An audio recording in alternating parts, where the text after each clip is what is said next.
Hi guys, welcome back to another ISL video. இந்த வீடியோவில் எதை பற்றி பேச போகிறோம்னு பார்த்தீங்கன்னா சென்னை எஃப்சி சைன்டு குர்கிரேத் சிங்கா அப்படின்னு தான் பார்க்க போகிறோம். அதுக்கப்புறம் பார்த்தீங்கன்னா FC Goa will sign Adrian லூனாவா அப்படின்னு தான் பார்க்க போகிறோம். இன்னும் நீங்கள் நம்ம சேனல் சப்ஸ்கிரைப் பண்ணாமல் இருந்தீங்கன்னா மறக்காமல் பண்ணிக்கோங்க. சரி வாங்க டேரெக்டாக வீடியோக்குள்ளே போயிடலாம்.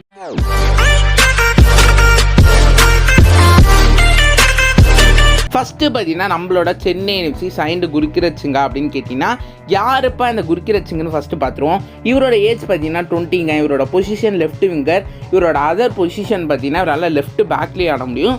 இவரோட கரண்ட் கிளப் மும்பை சிட்டி எஃப்சிங்க. இவரோட கான்ட்ராக்ட் எப்பப்பா மும்பை சிட்டி எஃப்சியில் முடியுதுன்னு கேட்டிங்கன்னா May 31, 2024 முடியுது. ஐஎஸ்எல் சீசன் 10ல் இவர் எப்படி பெர்ஃபார்ம் பண்ணியிருக்காருன்னு பார்ப்போமே. இவர் 11 மேட்சஸ் ஆடி இருக்காருங்க ஐஎஸ்எல் சீசன் 10ல். அதில் கோல்ஸ் 1, அசிஸ்ட் 0. இவர் பிளேயிங் 11ல் ஒரு வாட்டி கூட இருந்ததில்லை. இவர் மோஸ்டாக சப்ஸ்டிடியூட் பிளேயராக தான் மும்பை சிட்டி எஃப்சிக்கு ஆடி இருக்காரு. அந்த ஒரு கோலும் நம்ம சென்னை எஃப்சிக்கு எதிராக தான் அடிச்சிருக்காருங்க. ரொம்பவே நல்ல பிளேயர். அந்த கம்மியான நிமிஷத்துலேயும் அவ்வளோ நல்ல பெர்ஃபார்மன்ஸு சில மேட்சஸில் கொடுத்துருக்காரு. கோல்ஸ் என்ன இருந்தாலும் அடிக்கலைனாலும் இவர்கிட்ட நல்ல ஒரு ஸ்கில்ஸ் இருக்குதுன்னு சொல்லுங்க. ஏன்னா சப்ஸ்டிடியூட்டாக ரொம்பவே நல்லா பண்ணியிருக்காரு மும்பை சிட்டி எஃப்சிக்கு. ஒரு நல்ல இம்ப்ரெசிவான பெர்ஃபார்மன்ஸை கொடுத்துருக்காரு. ஸ்டாட்டில் பெருசாக தெரியல, நீங்கள் அவர் விளாண்ட மேட்சஸை பார்த்தா தெரிஞ்சிருக்கும். ஏன்னா குர்கிரேத் சிங் ஓரளவுக்கு நல்ல சான்சஸும் க்ரியேட் பண்ணியிருக்காரு. அதே போல் பார்த்திங்கன்னா இவர் ஐஎஸ்எல் சீசன் 10ல் ஒரு வாட்டி கூட ஸ்டார்டிங் லெவனில் இல்லை. இவர் மோஸ்டாக சப்ஸ்டிடியூட்டாக ரொம்ப கம்மியான நிமிஷம் தான் விளாண்டுருக்காரு. ஸோ அதனால தான் இவர் கோல்ஸ் கம்மி அடிச்சிருக்காரு. பட் இவர் ரொம்பவே நல்ல பிளேயருங்க.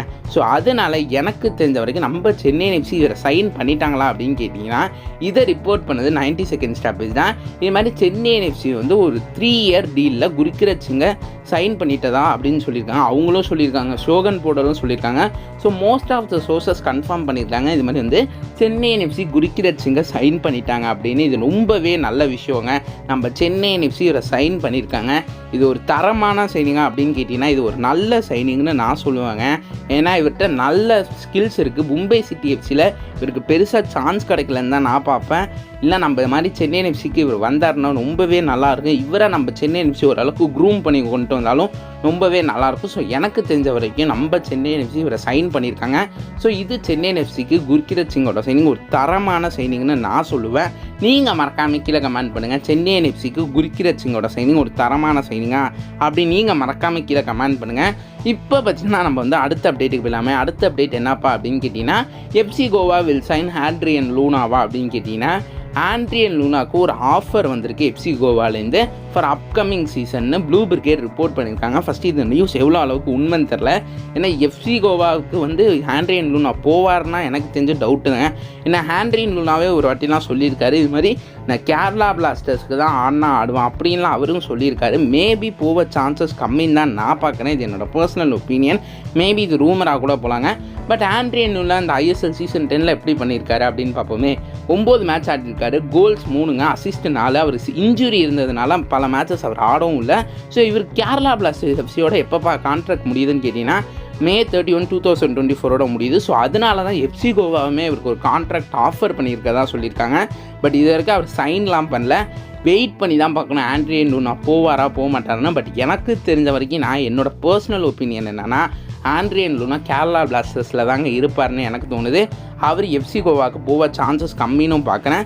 ஸோ அதனால் நம்ம வெயிட் பண்ணி தான் பார்க்கணும். பட் ஆண்ட்ரியன் லூனாவை எஃப்சி கோவா சைன் பண்ணாங்கன்னா அவங்களுக்கு இது ஒரு தரமான சைனிங்னு சொல்லுங்கள். ஏன்னா ஆண்ட்ரியன் லூனா மாதிரி பிளேயர்ஸ் உங்களுக்கு இந்த லீக்லேயே கிடைக்கிறது கஷ்டம். One of the best foreign midfielder like Rafael ஸ்க்ரோலாரோ, ஆண்ட்ரியன் லூனா இது மாதிரியான பிளேயர்ஸ்லாம் ஒன் ஆஃப் த பெஸ்ட் மிட்ஃபீல்டர்ஸ்னு சொல்லணும் ஃபாரின் மிட்ஃபீல்டர்ஸை பொறுத்த வரைக்கும். ஸோ அதனால் எனக்கு தெரிஞ்ச வரைக்கும் எஃப்சி கோவா சப்போஸ் ஆண்ட்ரியன் லூனாவை சைன் பண்ணால் அவங்களுக்கு இது ஒரு தரமான சைனிங். பட் எனக்கு தெரிஞ்சு அவங்க சைன் பண்ண எஃப்சி கோவா சான்சஸ் ரொம்ப கம்மின்னு தான் நான் பார்க்குறேன். வெயிட் பண்ணி பார்ப்போங்க. நீங்கள் மறக்காமல் கீழே கமெண்ட் பண்ணுங்கள். எஃப்சி கோவா ஆண்ட்ரியன் லூனாவை சைன் பண்ணுமா இல்லை ஆண்ட்ரியன் லூனா கேரளா பிளாஸ்டர்ஸ் எஃப்சிலே இருக்கிறது நல்லதா அப்படின்னு நீங்கள் மறக்காமல் கீழே கமெண்ட் பண்ணுங்கள். அதே போல் நம்ம சென்னை எஃப்சி குர்கிரேத் சிங்கை சைன் பண்ணியிருக்காங்க. இது ஒரு தரமான சைனிங்கா அப்படி நீங்கள் மறக்காமல் கீழே கமெண்ட் பண்ணுங்கள். உங்களுக்கு இந்த வீடியோ பிடிச்சா சேனல் சப்ஸ்கிரைப் பண்ணிக்கோங்க, லைக் பண்ணிக்கோங்க, ஷேர் பண்ணிக்கோங்க. சரி வாங்க இதோட இந்த வீடியோவை முடிச்சுக்கலாம்.